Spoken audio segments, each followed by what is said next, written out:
Alright, this is the first of what I hope will be many wrestling reviews coming after Monday Night Raw. But I'm not going to make any promises because usually I start these things and say, well, I'll do more and more and more, and then I never do any, and this might very well be the case. But I'm going to do a quick wrestling review. The Raw lasts 3 hours. I don't sit through the whole 3 hours. I fast forward most of it to only the parts I care about, which are probably the most important. If you're a super wrestling fan and you like all the guys coming up and all that, you know, that's great and all, but this isn't what this is about. I'm going to try to do 3 hours in 3 minutes or less on these reviews, and that's even if they keep up after this. So I'm going to start out first right off the bat. CM Punk started the show off yesterday and ranted on and on and on and on and on about The Rock, and he got the title stolen from him and all this. And it sounds great, and you're expecting The Rock to come out, and instead we get Booker T. Instead of, if you smell, we get, can you dig it, sucker? And Booker T comes out, totally just messes up on his lines. He can't figure out what to call Vicky Guerrero, and I believe she's the managing supervisor. He comes out and calls her, she's the managerial, hold on a second, excuse me, managizing supervisor, messes the whole thing up. But basically, for some reason, Booker T, who's the general manager of SmackDown, has come on Raw for this one segment, for some reason, to tell CM Punk that his match later on in the night, which we had not heard of at all up to this point that he was going to have a match, his match later on in the night, turns out to be the main event, is going to be decided by the WWE Raw Active, where you can vote on your smartphone app, which is, that's kind of cool that they're introducing a usefulness to the app. I think it's a better way to go about voting and such like that, if those votes actually even count. I think it's a better way to go about it than Twitter and Tout, how they were doing it before, which is kind of funny. They haven't been pushing Tout really much lately. But so then we do the Raw Active, a bunch of stuff happens, I fast forward through most of it. Booker T says, can you dig that sucker? And then we come to a match with Jack Swagger, and I think that's when Jack Swagger and what's his name? I want to say Bruno Sammartino now, that he's in the Hall of Fame, which is another thing that happened on Raw last night. But Santino Marella, they have a match. Jack Swagger's back, that's fine, he's wearing black, but still the American hero, whatever. Again, like I said, I don't really want to talk so much about the guys coming up unless they really start to impress me. The storyline I like to follow the main storyline. And so then, you know, we move along. Here's the Shield, there's Paul Heyman. Paul Heyman's on Miz TV. Miz TV, another snooze as usual. Paul Heyman pretty much saved that. Brock Lesnar comes to the aid, I guess, of Paul Heyman, and Paul Heyman is covering himself. Why did you do that? And all that to Brock Lesnar. I don't get the... They're going to have to figure out what the dynamic is going to be between Paul Heyman, CM Punk, and Brock Lesnar. Because there has to be, and the Shield and Brad Maddox.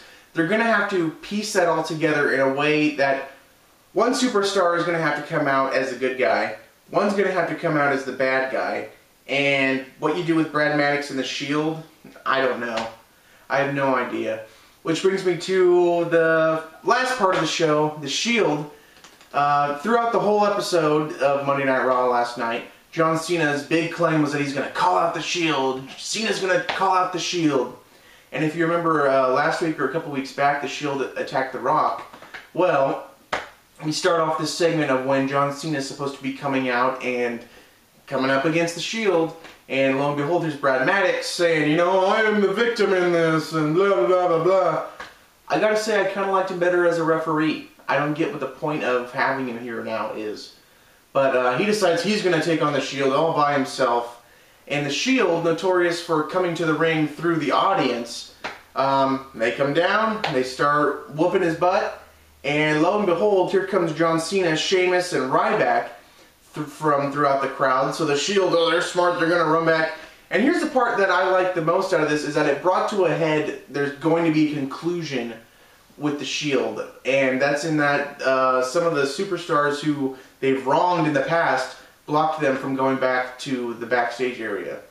And so I thought that was nice that finally we saw a little bit of a defense coming against the Shield, with some of the big name superstars working together, which they've got nothing going for Sheamus right now. He might as well be in that. Ryback, after he went to his whole championship matches and stuff, he's gone nowhere now, and he's stuck in this thing with the Shield. So I see there's probably going to be something at the next pay-per-view, the Elimination Chamber, with them. It'll probably be it'll probably be changed into a way where it's Cena, Ryback, Sheamus against the Shield. I can't see it going any other way. But the most disappointing thing about that whole event and the entire episode as a whole, where's The Rock? I mean, you think look, when The Rock is doing his part-time stuff, and he's not so much involved with the storyline, he comes, has a feud, and leaves, I get it. He's promoting movies. He's devoted to the movie business now. But when you have him come in so much as to win the championship, he's the key to your company at this moment. He's got to at least show up by satellite, even though I know most people get mad at that. He's got to do something. He's the champ.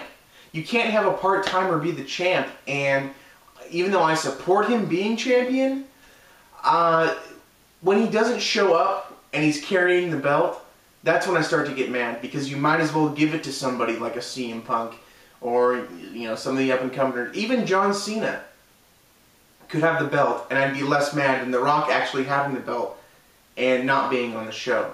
I mean, when CM Punk had the title, and I know he's a regular guy, but when he had the title, he was there every night. And I don't think it's fair for a lot of the guys, and, you know, say what you say about that, but I just think that if you're going to put the title on somebody, they need to show up every week. at least through a satellite thing or whatever. But that's it. I know this probably ran a little bit long. That's my first week of wrestling review. And I am the White Cat of the Night. Meow!